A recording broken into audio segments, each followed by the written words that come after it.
Hey, I'm honored to take just a moment of your busy time. I don't know if you can see around me, but I am sitting in Reach, Philadelphia. This is incredible space. I've never been to Philadelphia before.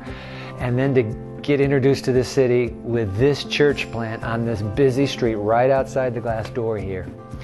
13 young adults packed into this room. And we spent our first full day together, and I mean full. But Pastor Tara, who's the lead pastor for this church and this organization, said, hey Dwight, just share a word. So here's the word.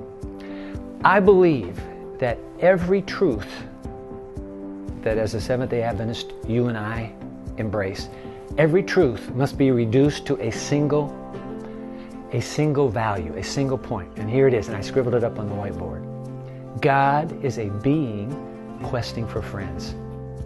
You take any truth that you read in this book, I believe it bottom lines with this very, very warm, very relational picture of God. A God who invites us, who keeps, after the fall of the human race, who just keeps coming after us. Come to me. So the Sabbath, at the heart of the Sabbath, is this God who longs for friendship. And you say, hey, wait a minute, time out. Who cares what the bottom line is?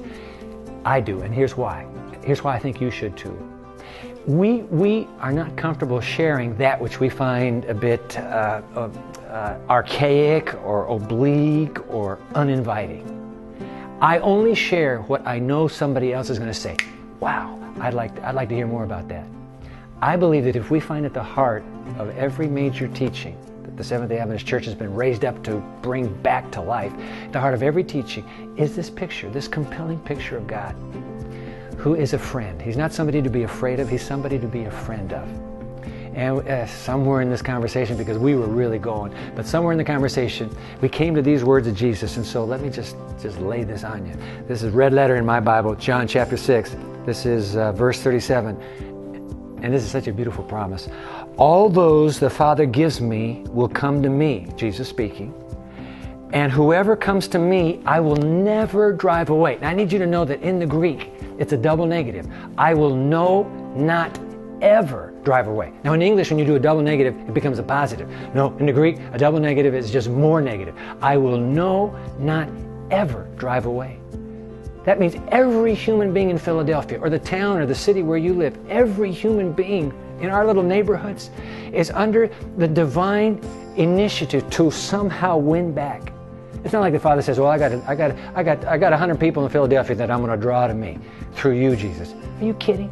He wants to draw the whole human race to him. Every person that's up and down these streets, God is saying, oh, if I could just reach her, if I could get him. So as young adults, the deal is embrace this picture of God. I challenge you to find another more defining paradigm. Another more defining paradigm. Now look, I'm getting the 1-minute sign, so I need to move this to a wrap. Let me tell you what. If the picture is compelling to you, it'll be compelling through you. I want to end with this. I keep some quotations in the back of my Bible that really move my heart. So this one's from a little 5'3" lady that lived about 100 years ago. Her name is Ellen White.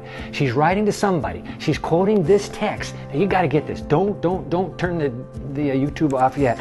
Here it is. The message, so she's writing, Ellen White, the message from God to me for you is, him, her, that comes to me, I will in no wise cast out. So she's just quoted John 6:37. Now it gets even better.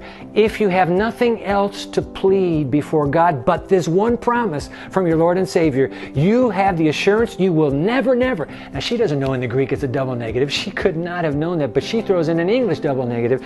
You will never be turned away.